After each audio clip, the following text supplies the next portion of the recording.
The GF20-35mm lens is finally here. I have been waiting for that lens for a long time.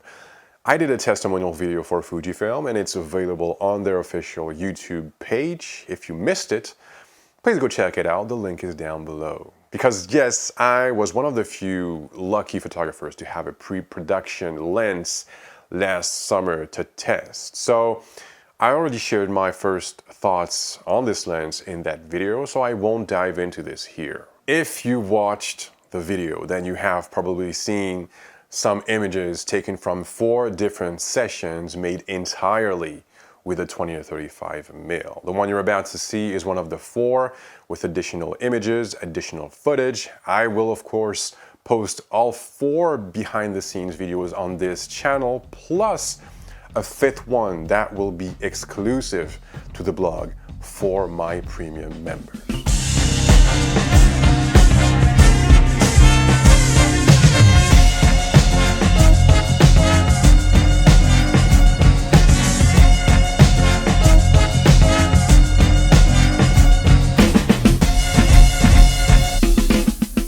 This was maybe my main issue at the time.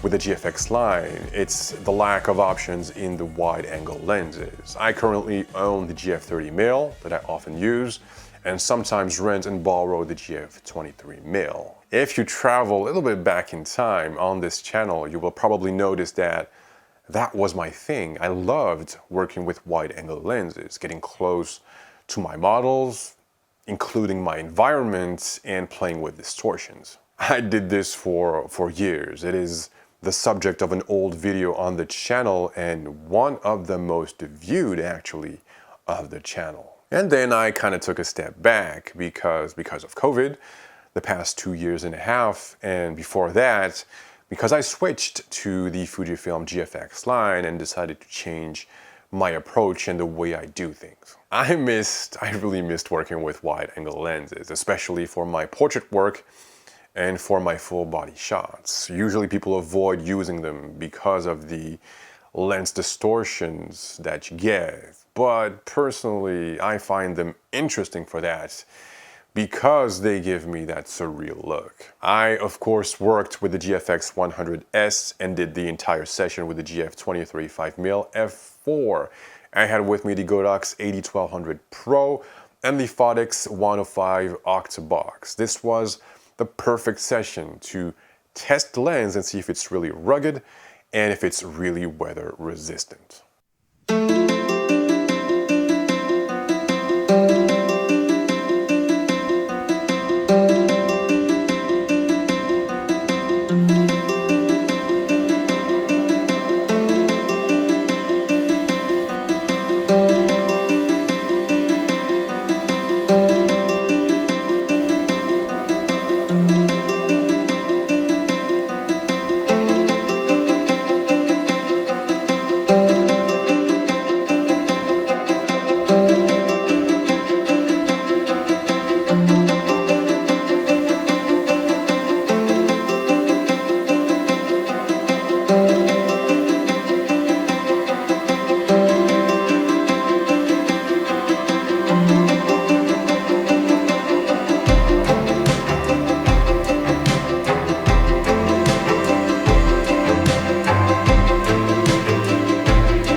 Look carefully at the footage. There's a lot of information there. Here I'm working solo with only one flash.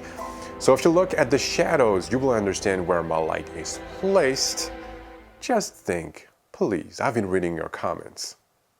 So since I'm working solo, I simplified my approach. I decided not to have at any point during the shoot my light in the frame so that I didn't have to erase it later. And something that I don't do often, I worked without a tripod.